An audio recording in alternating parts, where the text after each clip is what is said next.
बुद्ध को कौन नहीं जानता, पर अगर मैं कहूँ कि हम में से अधिकतर बुद्ध और बुद्धिज्म के कई पहलुओं को नहीं जानते हैं तो इसमें कोई गलत बात नहीं होगी। वैसे तो बुद्ध का संबंध वैदिक सनातन मान्यताओं से है, परंतु बुद्ध और उनकी शिक्षाओं के बारे में संपूर्ण जानकारी के अभाव में कई लोगों को लगता है कि उन्होंने सनातन धर्म का त्याग कर दिया था। आज कई लोग, खासकर भारतीय लोग, बुद्ध की मध्यम मार्गी शिक्षाओं को सनातन विरोधी समझते हैं, जो सिक्के का दूसरा पहलू है। वैसे तो बुद्ध के जीवन को लेकर दो तरह की मान्यताएं हैं। एक पक्ष के लोग उन्हें केवल एक महापुरुष मानते हुए उनकी जीवनी सरल रूप में बताते हैं। दूसरे पक्ष के लोग बुद्ध को भगवान का अवतार मानते हैं और उनके चमत्कारों से पूर्ण जीवनी सुनाते हैं। अगर आप इस वीडियो को पूरा देखेंगे तो आपको बुद्ध के जीवन की कुछ बहुत अनोखी बातों का पता चलेगा।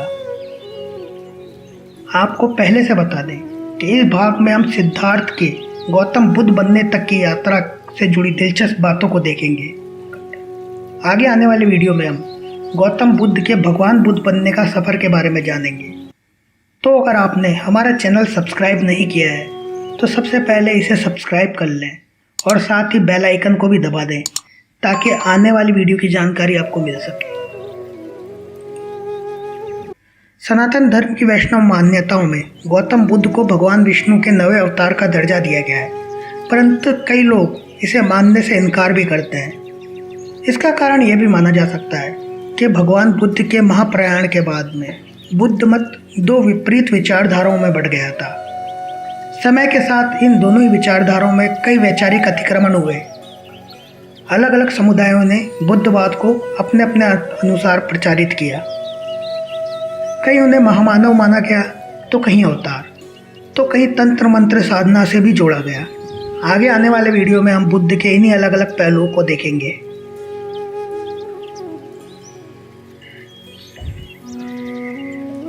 ये बात तो ज़्यादातर लोग जानते हैं कि गौतम बुद्ध का जन्म लुम्बिनी में हुआ था, पर क्या आपको ये पता है लुम्बिनी कोई नगर नहीं बल्कि एक वन्य क्षेत्र था, यानी एक जंगल था जो शाक्य गणराज्य की राजधानी कपिलवस्तु के निकट था, जो वर्तमान में नेपाल में स्थित है और भारतीय सीमा से केवल 30 किलोमीटर दूरी पर है। बौद्ध मत के अनुसार गौतम बुद्ध की माता अपने मायके देवदह जा रही थी और लुम्बिनी के जंगल में उनको प्रसव पीड़ा हुई, जहाँ उन्हें गौतम बुद्ध को जन्म दिया। यह फोटो उसी स्थान की है। अब वहाँ पे एक सुंदर स्मारक बना हुआ है जिसे यूनेस्को ने विश्व धरोहर घोषित किया है।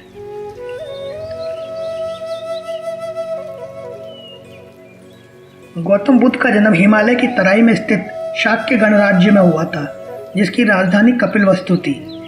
शाक्य वंशी गौतम गोत्र के क्षत्रिय हुआ करते थे। शाक्य वंश में जन्म लेने के कारण बुद्ध को शाक्य मुनि बुद्ध भी कहा जाता है। गौतम गोत्र होने के कारण इनका जन्म नाम सिद्धार्थ गौतम पड़ा।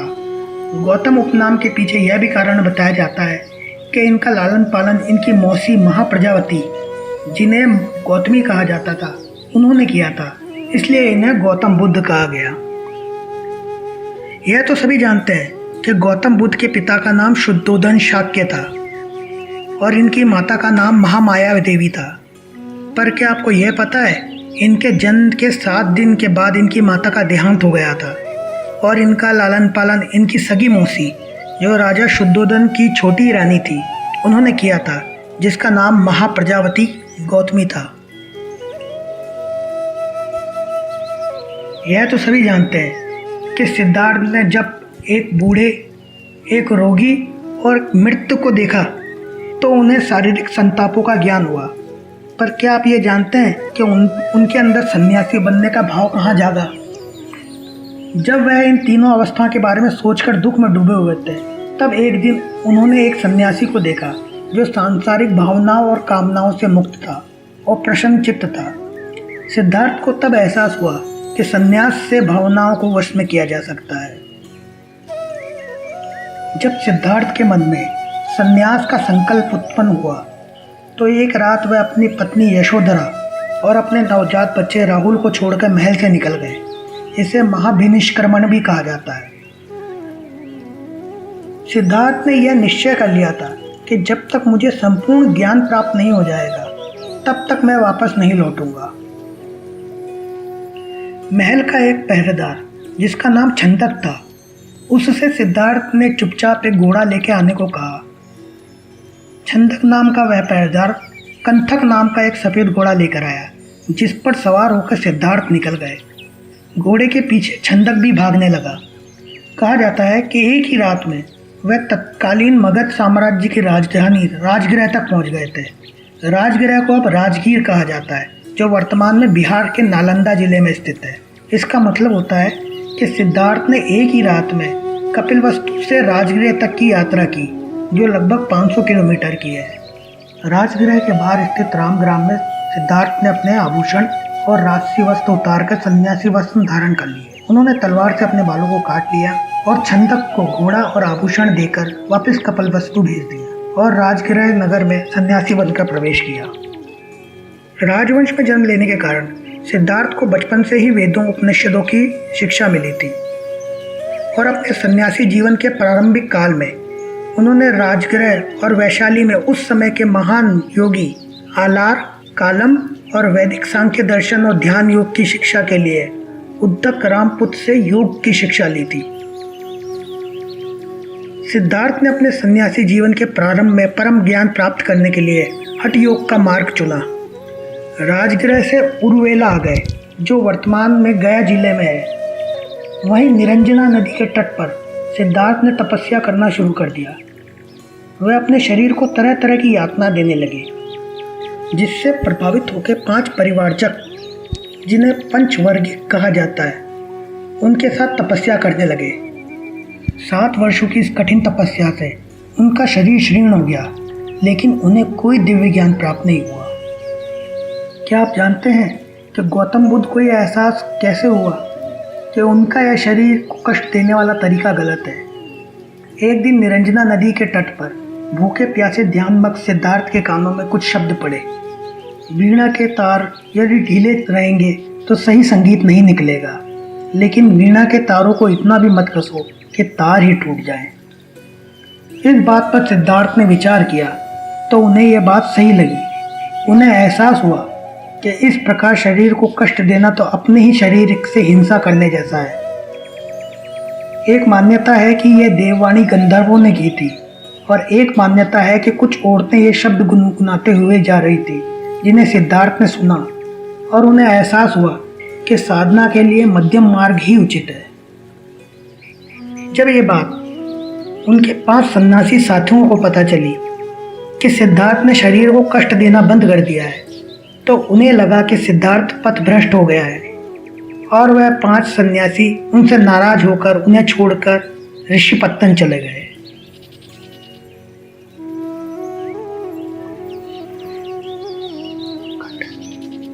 सिद्धार्थ को बौद्धि ज्ञान या संबोधि वैशाख पूर्णिमा तिथि के दिन बुद्ध गया में बौद्धि वृक्ष के नीचे प्राप्त हुई थी। वह सिद्धार्थ गौतम से गौतम बुद्ध कहलाए। रात्रि के पहले पहर में उन्हें अपने पूर्व जन्मों की स्मृति हुई, दूसरे पहर में उन्हें दिव्य दृष्टि मिली और तीसरे पहर में उन्हें प्रतीत्य समुपाद का ज्ञान हुआ। प्रतीत्य समुपाद क्या है, इसके बारे में हम आगे जानेंगे।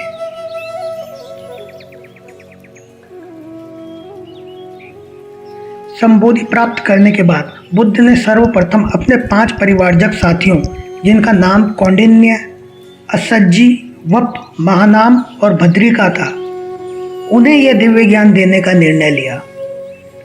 बुद्ध का पहला उपदेश ज्ञान प्राप्ति के 8 सप्ताह बाद ऋषिपत्तन में हुआ, जिसे अब सारनाथ कहा जाता है। कहा जाता है कि बुद्ध को आता देख इन 5 नाराज सन्यासियों ने यह निर्णय लिया कि वह बुद्ध को अनदेखा करेंगे और वह पीठ घुमाकर बैठ गए। लेकिन जैसे ही बुद्ध इनके पास गए तो ये खुद को रोक नहीं पाए और उनके चरणों में गिर गए। बुद्ध ने इन्हीं को सर्वप्रथम दिव्य ज्ञान दिया, जिसे पाली भाषा में चत्तारी आर्य सच्चानी यानी 4 आर्य सत्य कहा जाता है। बुद्ध ने तत्कालीन परिस्थिति और अनुभव के आधार पर कई उपदेश और संदेश दिए, परंतु उनकी मूल शिक्षाएं थी प्रतीत्य समुपाद, 4 आर्य सत्य, मध्यम मार्ग और अष्टांगिक मार्ग। तो आइए समझते हैं इनका अर्थ क्या है। प्रतीत्य समुपाद, इसका अर्थ होता है किसी वस्तु या कार्य के होने पर किसी अन्य वस्तु या कार्य की उत्पत्ति। इसे भारतीय दर्शन में कारण कार्य का सिद्धांत कहा जाता है, जिसके अंतर्गत किसी भी कारण से कार्य का जन्म होता है और फिर कार्य से कारण का, और इस तरह ये कार्य और कारण का चक्र बन जाता है जिसमें मनुष्य उलझ जाता है। 4 आर्य सत्य। दुख, यह पहला सत्य है। संसार में सर्वत्र दुख व्याप्त है। बुढ़ापा, रोग, मृत्यु, वियोग का दुख आदि, यहाँ तक कि सुख भी दुख का ही कारण है, क्योंकि हम सुख के छिन जाने या समाप्त हो जाने के डर से भी दुखी हो जाते हैं। समुदाय, यह दूसरा सत्य है। दुख के कारण को समुदाय कहा जाता है। प्रतीत्य समुपाद के सिद्धांत के अनुसार हर एक कार्य का कोई कारण होता है, वैसे ही दुख का भी कारण है, जो है अविद्या, यानी इस दुख के कारण को न जान पाना और ऐसे कार्य करते रहना और दुख व दुखों के कारण के चक्र में फंस जाना। निरोध, ये तीसरा सत्य है। यदि हम दुखों के कारण को ही समाप्त कर दें तो हम इस चक्र को तोड़ सकते हैं, यानी अविद्या को समाप्त कर दें तो इसके कार्य यानी दुख भी समाप्त हो जाएंगे। यहाँ अविद्या की समाप्ति से अर्थ है संबोधि और निर्वाण की प्राप्ति, और निर्वाण से अर्थ है जीवन का अंत नहीं बल्कि दुखों का अंत। निरोधगामिनी प्रतिपदा, यह चौथा सत्य है। प्रतिपदा से अर्थ है मार्ग या रास्ता। इसमें बुद्ध ने समझाया है कि दुखों के चक्र को तोड़ने के लिए और निर्वाण की प्राप्ति के लिए जो साधन है वह है शील, समाधि और प्रज्ञा। शील का मतलब है सम्यक आचरण, समाधि का अर्थ है सम्यक ध्यान, और इससे प्राप्त होती है प्रज्ञा यानी सम्यक ज्ञान। यह बहुत कुछ जैन मत की जिन त्रिरत्न शिक्षा से मिलता जुलता नियम है। हम भविष्य में जैन विचारधारा और महावीर स्वामी की शिक्षाओं पर भी वीडियो बनाएंगे।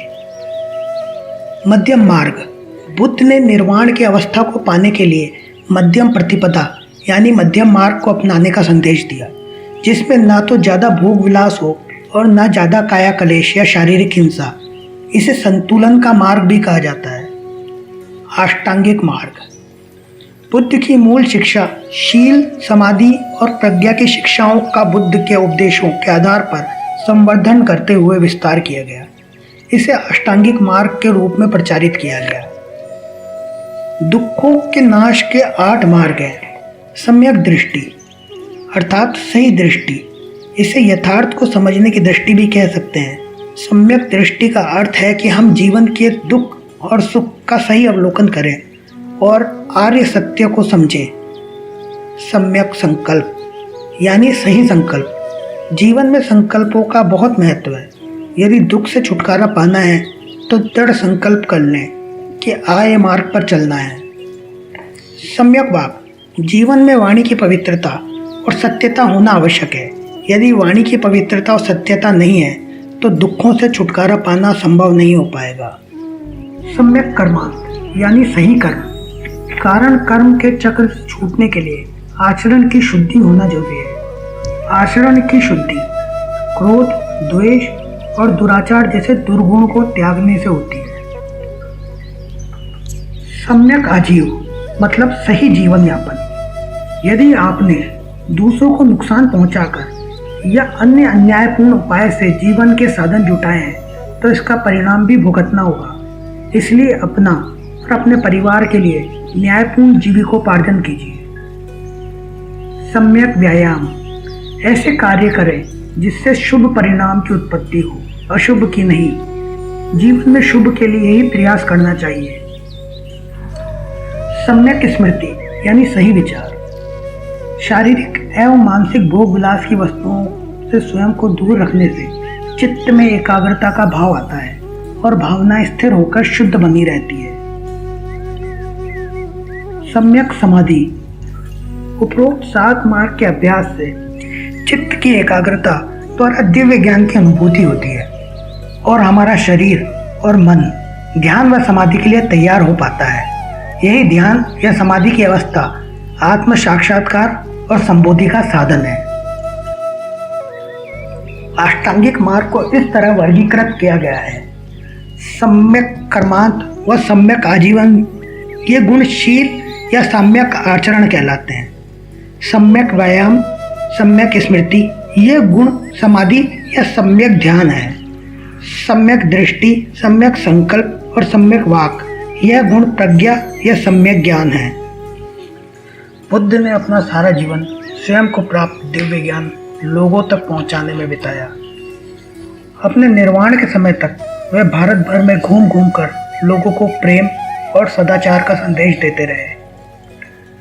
वे वर्षा ऋतु में किसी नगर में रुकते और बाकी के महीनों में देश भर में घूमते रहते। तत्कालीन समय में ज़्यादातर धार्मिक साहित्य संस्कृत भाषा में लिखा पढ़ा और समझा जाता था, पर बुद्ध ने अपने संदेश अधिकांश लोगों द्वारा बोली समझी जाने वाली पाली भाषा में दिए, ताकि लोग इन्हें समझ सके और दूसरों को समझा सके। ये बुद्ध के व्यक्तित्व और दिव्य ज्ञान का ही प्रभाव था कि एक समय ऐसा भी था जब उन्हें उन्हीं के 5 साथियों ने अकेला छोड़ दिया था, और एक समय ऐसा आया जब उनके संदेशों से सभी उनके शिष्य बनते चले गए। देखते ही देखते उनकी कीर्ति संपूर्ण भारत में फैल गई। बुद्ध ने कभी सनातन दर्शन का विरोध नहीं किया। हाँ, उन्होंने धर्म के नाम पर किसी प्राणी के प्रति होने वाले अन्याय का विरोध जरूर किया, जो प्राचीन वैदिक सनातन धर्म का भी संदेश है।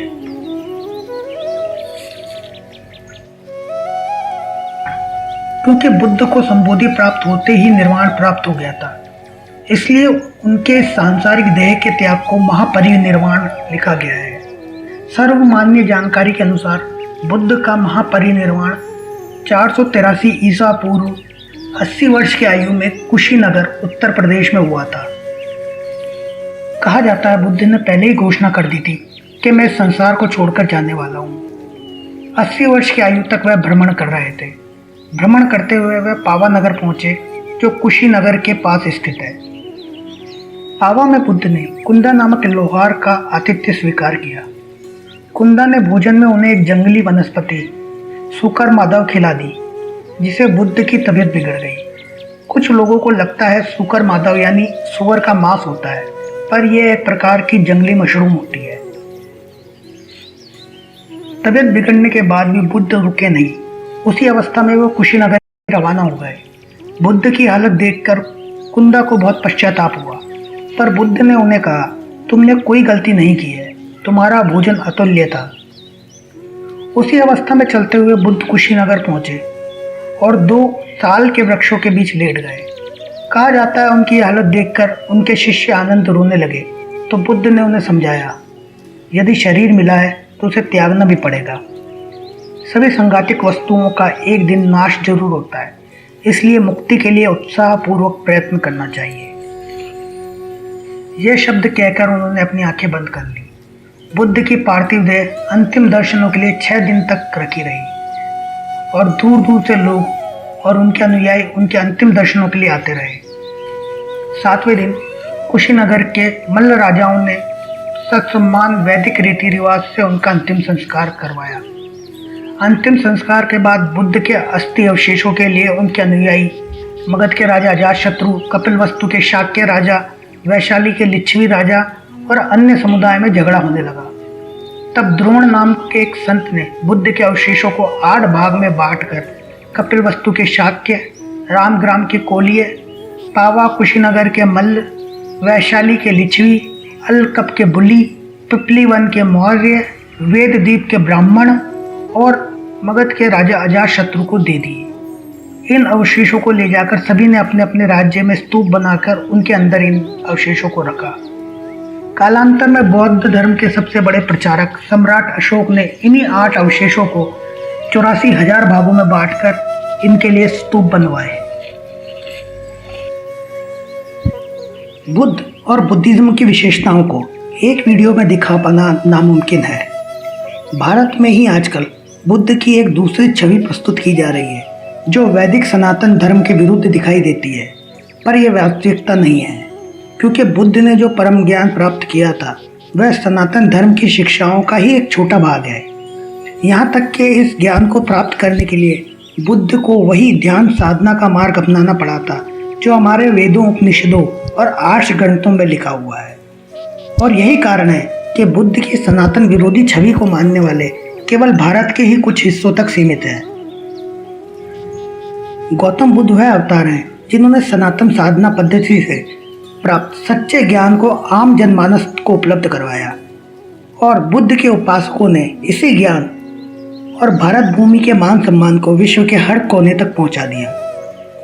भारत की भूमि में उत्पन्न यह साधना पद्धति आज विश्व की तीसरी सबसे बड़ी धार्मिक विचारधारा है।